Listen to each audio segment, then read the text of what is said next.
Kings Island and Cedar Point are the two Ohio mega parks, and I've had the fortunate opportunity to visit both over the past year. These are my two favorite parks I've been to, and nothing else really comes close. But the question is, which is better? Today we'll talk about these two elite parks and analyze and see which is better.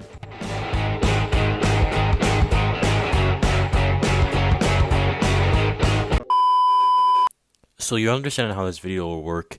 We'll have 6 categories. Coaster lineup, which will be worth 3 points.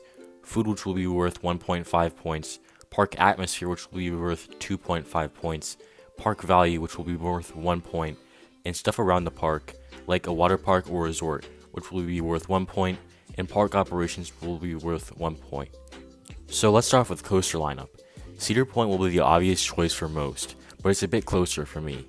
Kings Island has the better invert, the better hyper, even if it isn't by much, the better mine train, the better giga, kind of, and the better wooden coasters.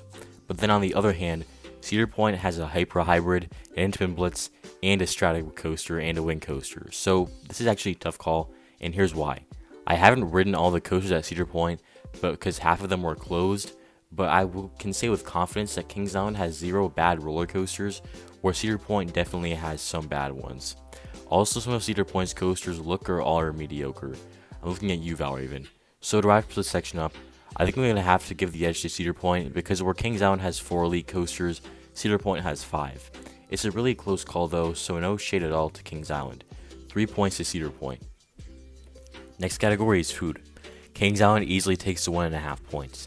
The worst food I had at Kings Island would be pretty good for a Cedar Point. Cedar Point just has average food for an amusement park.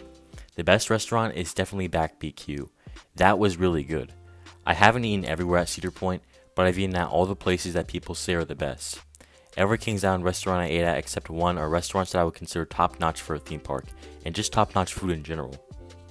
The Chicken Shack is really good, the Fries Place near the Beast in Mystic Timbers is great, and of course, we can't forget the Coney Barbecue. All those restaurants are better than the best restaurants in Cedar Point in my opinion. The worst at Kings Island I ate was at the Fest House. It was good for amusement park, but it was just okay for Kings Island. But yeah, Kings Island blows Cedar Point out of the water in this category. 3 to 1.5, Cedar Point leaving. Next is park atmosphere. Both of these parks exceed in this category, but I think Kings Island is going to take this one yet again. International Street is one of, if not the best theme park area ever. It's just so pretty with very well done buildings, and the pool and the pretty fountains. It just hits different. Every area in this park is amazing. The worst one is probably Action Zone or the Coney Mall, but even those are great because there's so many rides around you and it adds a lot of kinetic energy. All areas of Kings Island have rides soaring over you and lining paths. Cedar Point areas are good too though.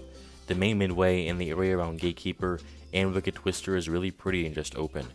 Frontier Town and the Frontier Trail are really well themed too. And of course, we can't forget about the incredible beach area. But I feel like some areas are lacking, like the Gemini Midway. Also, I feel like Kings Island has a lot more plants, trees, and shade. So yeah, Kings Island takes this one. 4 to 3 Kings Island. Park values next. You can get into Cedar Point for $50, and you can get into Kings Island for $40. And Kings Island includes Soak City, their water park. I think that Kings Island is going to take this one, because for $10 less, you're getting a better park atmosphere, an option to buy better park food, and a park with almost just as good a coaster collection as Cedar Point. And then there's the fact that the lines are shorter at Kings Island because of the great operations and less attendance than Cedar Point. So Kings Island has 2 parks for the price of one. That's like $20 per park. And with Cedar Point, you don't get the water park, and you just get bigger crowds and longer lines. So Kings Island will take this point. 5 to 3 Kings Island. The next one, and one of the least important for most people, is if the park has a resort and or other attractions around the park. I actually think this one is pretty important. But resorts aren't the only thing in this category. There's other good parks within 1 or 2 hours from it. Kentucky Kingdom is about 2 hours away from Kings Island.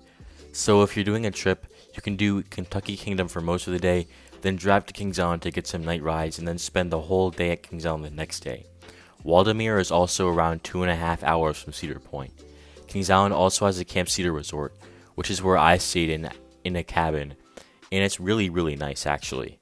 Kings Island also has the aforementioned free water park, where Cedar Point Shores is separate admission. But I think Cedar Point takes this category for one reason. the hotel breakers and beach area.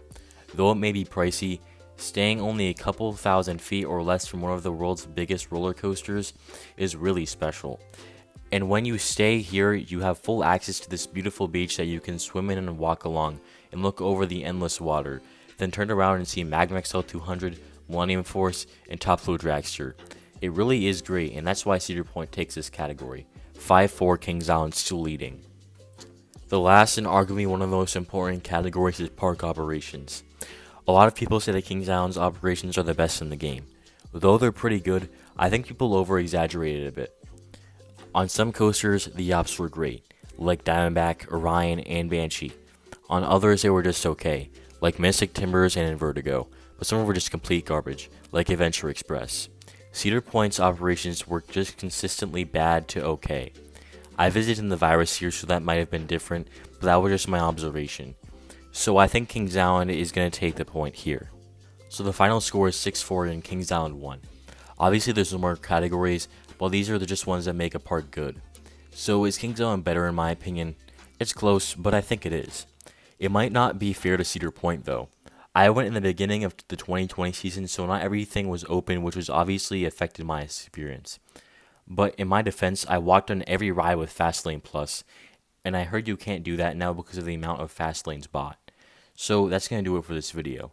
I hope you guys enjoyed, and I hope you don't get mad at me for preferring Kings Island to Cedar Point. I'll see you guys later.